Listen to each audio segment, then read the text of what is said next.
ang GMA Regional TV, One Mindanao. Aniya na ang mga dagkong balita karong adlaw sa One Mindanao. Gikumpirma ni Senate President Alan Peter Cayetano nga wala na sa premises sa Senado si Senador Ronald Bato de la Rosa. Pangulong Bongbong Marcos gilimod nga gimando ang pag-aresto kang Senador Bato de la Rosa. Articles of impeachment bato kang Vice President Sara Duterte na transmit na sa Senado. Vice President Sara Duterte gitawag nga grave abuse of power ang nahitabong kagubot sa Senado kagabi.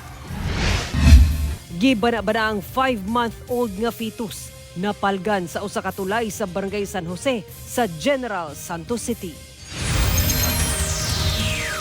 Kini ang GMA Regional TV, One Mindanao. Mayong hapon Mindanao, ako si Sara Hilomen Velasco. Gikumpirma ni Senate President Alan Peter Cayetano nga wala na sa premises sa Senado si Senador Ronald Bato de la Rosa. Kinihuman ang kagubot ug tensyon sa Senado dihang nadungog ang sagunsong buto sa pusil sulod sa Senate building sa Pasay City kagabi. Samtang sumala ni Vice President Sara Duterte, kini usa ka pagpangabuso sa mga anaha sa gahom. Ani report. Hugot na ang seguridad sa Senate building sa Pasay City karong adlaw, human ang nahitabong kagubot kagabi. Gikumpirma sa usa ka senador nga wala na sa Senado si Senador Ronald Bato de la Rosa. Mihawa matud pa kini sa maong building alas 2:30 kaganinang kadlawon. Apan una niini,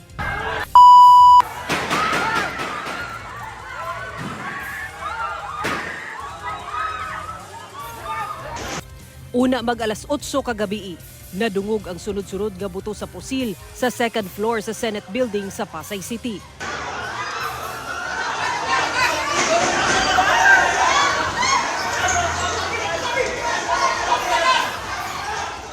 May resulta kini sa kagubot ug tensyon.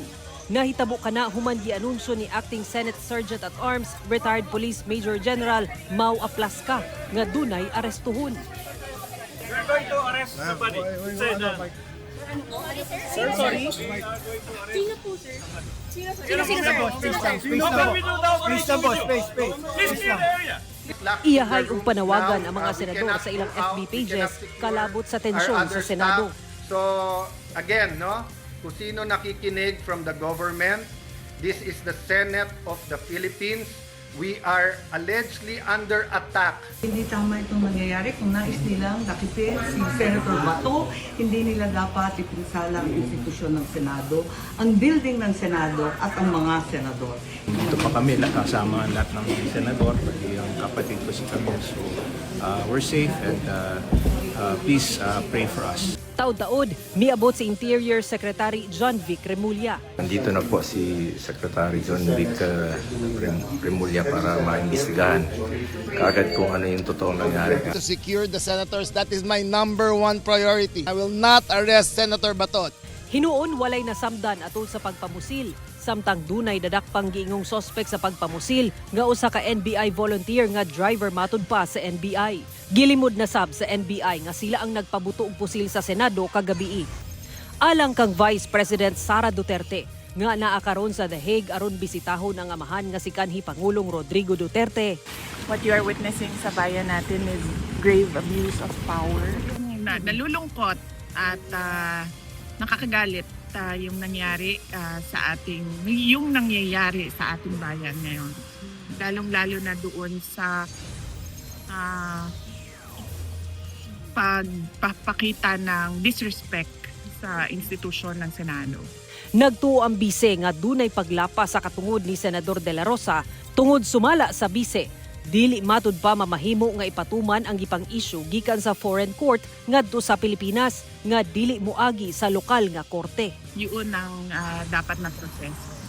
Dahil kapag sinasabi mo na pwede yan sa isang Republic Act, masasagasaan niya yung rights ng isang accused na nasa Bill of Rights natin na protektado ng Constitution natin. Ibig sabihin, nababiolate yung rights ni Senator Bato de la Rosa. Patutsada niini kang Pangulong Bongbong Marcos. The president should focus on economic recovery and reforms, not on politics. So what we are seeing now is the administration using all government resources to demolish political opposition or those individuals who do not follow or agree or support BBM.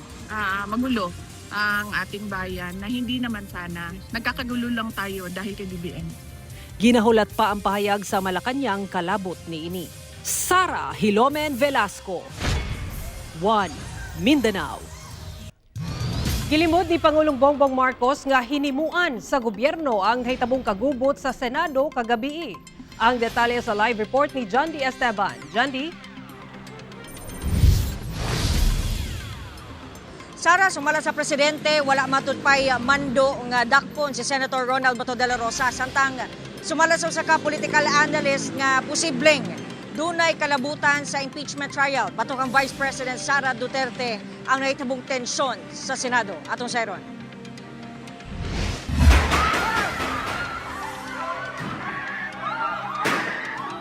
Human sa pagbuto-buto sa pusil, sulod sa Senado kagabi, taliwala sa report nga dakpon si Senador Ronald Bato de la Rosa kisa dunay ICC warrant. Nagpagawas og pahayag si President Bongbong Marcos. Alamin natin kung sino ang gumawa nitong gulo na ito. Ito ba ay talagang nagka-enkwentro lang o ito ba ay may kasama sa mga distab o nagsusimula ng gulo?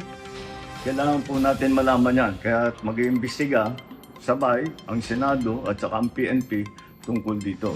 Yang giklaro nga dili matud pa kinhimuan sa gobyerno, wala sa batupay bisan unsang mando nga arestohon si De La Rosa. Wala pong instruction kahit na kanino na hulihin si Senator Bato. Hindi po gobyerno ang gumawa nito. Walang pumasok na tigalabas na sundalo, na militar, na NBI sa Senado. Samtang ang abogado ni Senador Bato nga si Attorney Israelito Torion, no comment, kalabot nini sa bahin sa usa ka political analyst. It's very disappointing. No? It seems like parang marketplace na lang yung yung Senate, no, as a democratic institution. Medyo nagiging cheap na lang siya no? Na parang people can actually just utilize the Senate, no, as an institution to benefit, no, from any situation. Kaya yung tanong kagad natin, sino ba yung magbe-benefit, no, doon sa nangyari kahapon? Posibleng doon na matud pa kini kalabutan sa impeachment trial bato kang Vice President Sara Duterte. Human nga na-transmit na ang articles of impeachment gikan sa Kamara ngadto sa Senado. Pwede nating sabihin na ang nag-attempt, no, would be those people who are pushing for the impeachment, no, kasi nga they are trying to control, no, the majority sa Senate, and alam natin, no, na yung majority dyan sa Senate is won by one precarious vote lang, no, and that is Bato de la Rosa. So kung hindi siya lumabas, hindi makukuha yung majority vote. Baka itong mga pro-impeachment, because they want to control, no, the rules para at least, no, it would be easier for them, no, to convict the Vice President. On the other hand, pwede nyo rin sabihin na baka naghahanap lang ng sympathy na itong mga anti-impeachment o itong majority right now. Tungkol sa itabo, dako usab daw ang epekto niini sa pagsalig sa publiko sa bisan unsang mamahimong desisyon sa Senado isip impeachment court. Paglabas nila ng decision sa impeachment trial, meron bang trust and confidence of the people? Diba? So will the people accept the decision given na wala na silang tiwala dito sa Senado because of what is happening right now? Sara, gianunsyo sabno karong hapon ni Senate President Alan Peter Cayetano nga posibleng mag-convince sila as impeachment court karong Mayo 18. Sara. Okay, daghang salamat, John D. Esteban. Atong sayro ng dugang pa ang mga balita sa Mindanao. Makabanato si Efren Mamak live sa General Santos City. Efren. Salamat, Sara.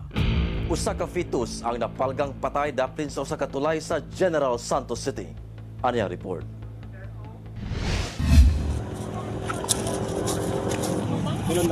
Nadugta na diyang napalgan ang usa ka fetus nga nakaputos og eco bag sa daplin sa tulay sa Datal Cry sa Purok Salban, Barangay San Jose, General Santos City, Miyerkules sa buntag. Matod sa Barangay LGU, ang maong fetus nakaplagan sa usa ka residente human nakatimaho og baho sa mong lugar. Wala na masuta kung lalaki o babae ba kini gumikan sa kondisyon sa lawas ni ini. Mga around 5 to 6 months. Premature pa no? Opo, kay maklaro naman po din ang mata niya. Gilayong gilubong ang maong fetus sa usa ka sementeryo sa syudad. Samtang gibarugan sa barangay nga dili gikan kanila ang inahan ni ini. I will stand firm na sinabi ko po na wala po sa Barangay San Jose kasi po monitored po ang lahat ng buntis. So lahat ng 5 to 4 to 6 months na mga pregnant women natin is pinababaan, tiningnan, gi-monitor talaga, gi-check. So upon monitored, kumpleto naman po sa awa ng Diyos. So definitely, hindi po sa amin. Padayon ang investigasyon sa PNP ug pagsuta kung kinsa ang responsable sa insidente. Kauban si Bong Vicencio, Efren Mamak, One Mindanao. Kini ang GMA Regional TV, One Mindanao.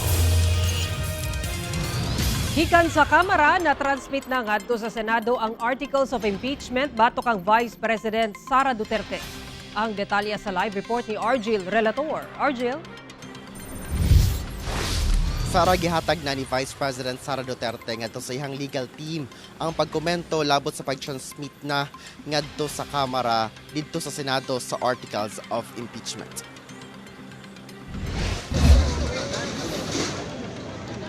Una nagkagubot sulod sa Senado Miyerkules sa gabi. Gikumpirma sa Senate Sergeant at Arms nga miabot na sa Senado ang mga kopya sa Articles of Impeachment batok ang Vice President Sara Duterte. Niadtong 19th Congress sa parehong adlaw napadala ngadto sa Senado ang Articles of Impeachment human kini naaprubahan sa Kamara. Apan karong 20th Congress naabdan pa og duha ka adlaw una kini na-transmit ngadto sa Senado. Ang Senado mo ay magsilbing impeachment court sa pagsugod sa trial. We have a defense team, impeachment defense team who takes care of the issues and concerns regarding the impeachment. So I leave it up to the lawyers to do their work.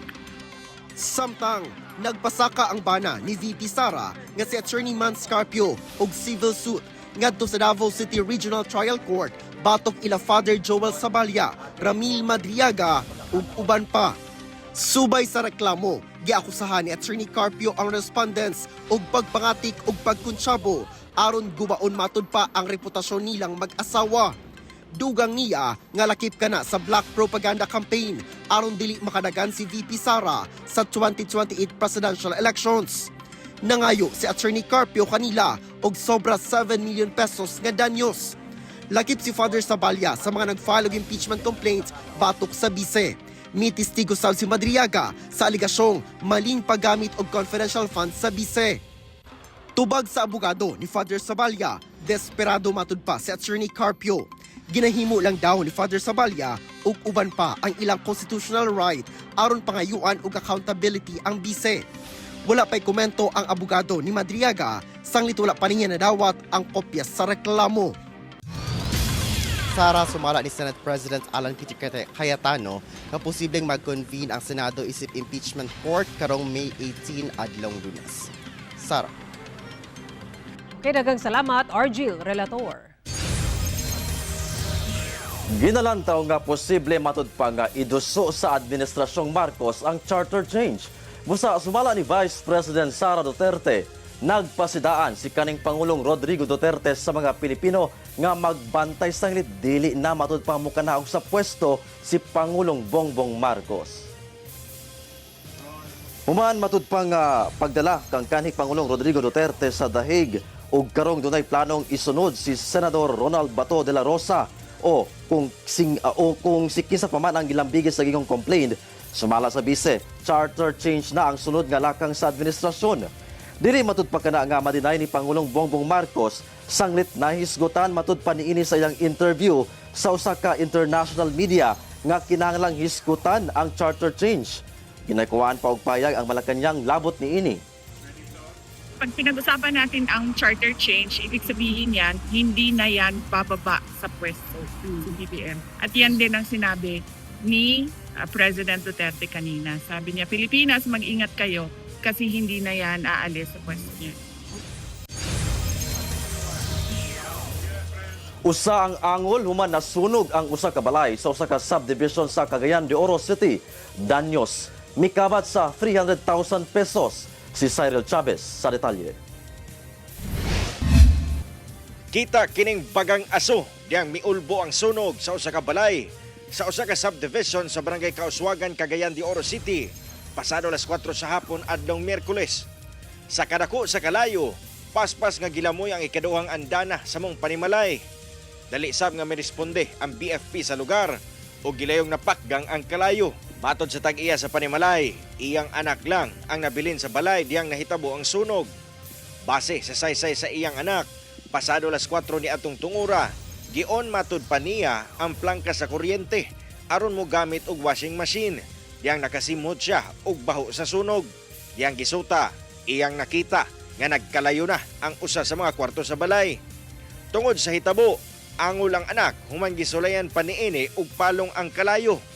Inoon, ana-anak kini sa luwas nga kahimtang. Na-slide pa gani siya, pangos-pangos ba? Pakunay ko nung bunalan o ganang daptas o ganang unlan. Madala. So, wato nga, murag hinggawas na siguro siya.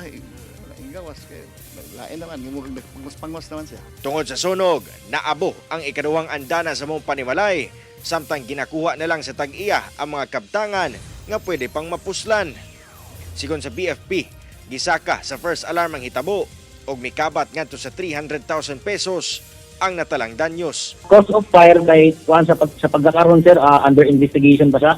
Ang akong mga investigator is kamulot og kuha og mga ebidensya dito, ebidensya og makuan sworn statement no dito sa mga witnesses. Kauban si Jaybert Pairat, Cyril Chavez, One Mindanao. Patay ang usa ka lending collector human gipusil sa duha ka sospek sa Parang Maguindanao del Norte.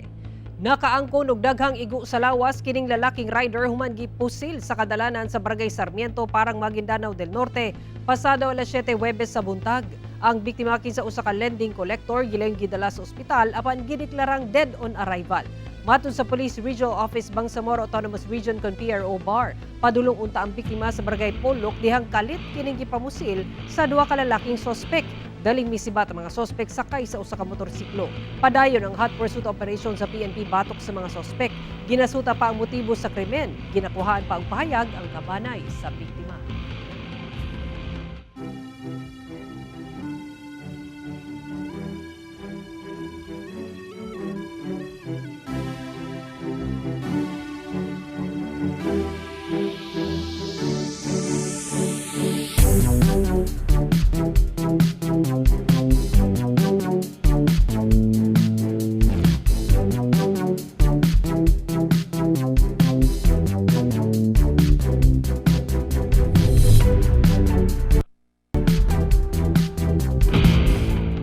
Sorpresang nagpahigayon ang Misamis Occidental PNP ug Oplan Galugad sa Misamis Occidental Provincial Reformatory Jail sa Oroquieta City.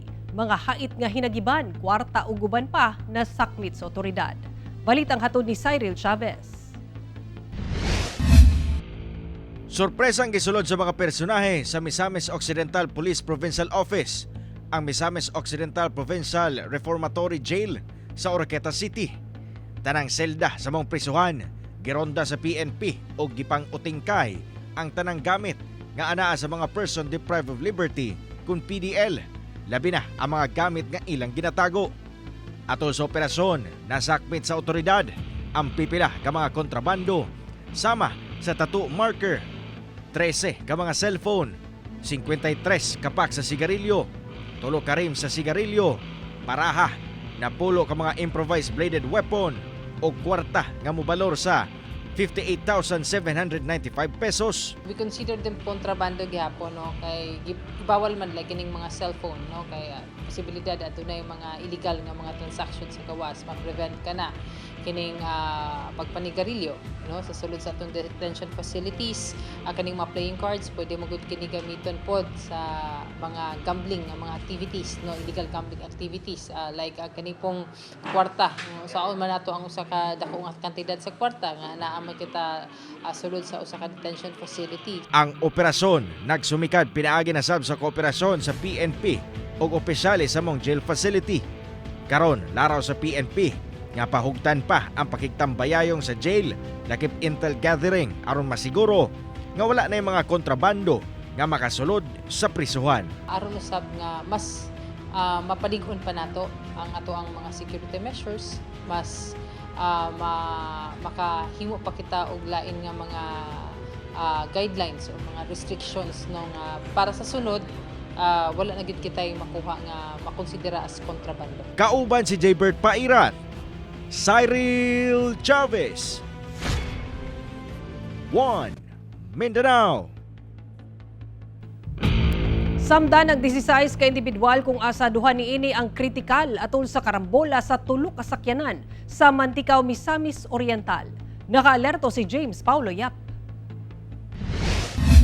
Daling girespondihan sa mga personahe sa MDRRMO Mantikao ang usa ka aksidente sa barangay Punta Silom, Mantikao, Misamis Oriental pasado alas 4 sa hapon adlong Martes. Sa video nga kuha ni Charil Cruz, makita ang halos dili na may tsura nga bongo truck nga mibangga sa likod sa usa ka trailer truck. Makita sab ang usa ka puti nga SUV nga mibangga sa likod sa bongo truck. Tungod sa maong insidente, 16 ka mga sakay sa maong bongo truck ang samdan ug duha kanila ang kritikal. Ang nakakuha gayud og serious nga injury is kining usa ka lalaki nga sakay sa likod sa maong bongo truck ug katuday yung babae nga anaa sa passenger side, no, sa sulod sa maong bongo. Migula sa investigasyon nga gikan sa Cagayan de Oro City ang bongo truck ug paingon kini sa direksyon sa Iligan City, dihang nabangga kuno niini ang nakaparada nga trailer truck kilid sa dalan. Dayon gibangga sab ang maong bongo truck sa nagsunod nga SUV, hinungdan nga nalagpot ang mga sakay sa bongo truck. Hinuon luwas na ang mga kahimtang sa laing 14 ka sakay sa maong bongo truck, luwas sab matud pa ang driver ug ang sakay sa SUV. Ang kani magong dalan is straight ra, though naka park lang gyud, illegally park ang kaning trailer truck sa outer lane, no, supposedly unta wala untay kay nakapark din he. So far ginahulatan pa sa atong investigator kung kinsa ang mupasaka og kaso. Ginakuhaan pa og pahayag ang driver sa mga nalambigit nga sakyanan, lakip ang mga biktima. Ako si James Paulo Yap, 1 Mindanao. TV ang GMA Regional TV, 1 Mindanao. Dakpan ang duha ka magsuong security guard sa Cagayan de Oro City sa bypass operation sa PNP. Samtang duha ka high-valued individual sa illegal nga droga ang dakpan, human na maligya o gituwang shabu sa Bukidnon.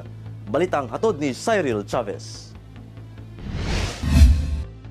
Dakpan sa mga personahe sa Regional Police Drug Enforcement Unit 10 uban ang nagkalain-laing law enforcement units kining duha ka magsuong security guard atol sa operasyon sa Santa Cruz, Barangay Lapasan, Cagayan de Oro City adlong Martes.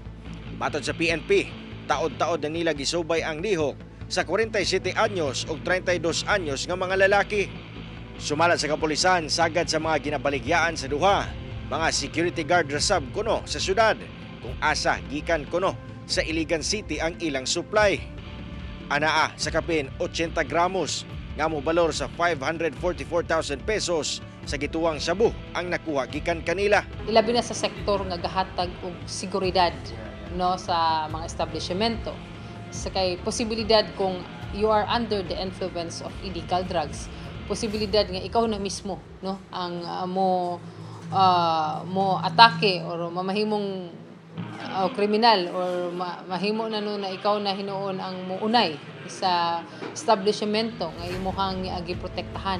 Samtang sa Kalilangan Bukidnon, dakpan ang duha ka lalaki nga gikan pa og Marawi City human na maligyaw gituwang Shabu sa Purok 1 Barangay Central Poblasyon. Sa investigasyon, taga Davao City ang duha ka sospek nga nag-edad og 42 ug 32 anyos nga mga lalaki o giilang mga high-value individual sa illegal drug trade. Sumala pa, kanhi na priso ni adtong 2016 ang 42 anyos nga sospek tungod gyapon sa droga apan nakagawas lang. Based on the initial investigation, migula nga kining duha ka individual sakay kini sila sa motor. They are coming from Marawi City and mihapit lang sila dito sa area sa Kalilangan. Kung asa dito pud sila nabaybas kay magbaligya. Then ang ilag yung destination is pabalik sa ilang area dito sa Davao City. Anaa sa kapin 76 gramo nga shabu nga nagkantidad og sobra 521,000 pesos ang nakuha gikan sa mga sospek. Wala pa'y pahayag ang mga sospek nga mag-atubang og kasong paglapas sa RA 9165 o Comprehensive Dangerous Drugs Act. Kauban si Jaybert Paira, Cyril Chavez, 1 Mindanao. Gilusan sa Commission on Higher Education CONCHED ang Mindanao Leg sa bagong programa sa gobyerno nga nagatanyag og educational assistance, lakip scholarship sa mga kabus nga buot mo padayon og eskwela sa kolehiyo. Ani report. Gitambungan sa libuan ka mga partisipante ang gipaygayong paglusad sa Mindanao Cluster Caravan sa PBBM, Gabay ng Bayan Programs, nga gipaygayon sa Lagaw Gym, Barangay Lagaw, General Santos City adlang Miyerkules. Ang mong programa gipangunahan sa Commission on Higher Education kung diin nagatanyag og educational assistance og scholarship alang sa mga estudyante nga miyembro sa 4Ps, indigenous people, lakip out of school youth nga buot motungha sa kolehiyo karong umaabot nga klase.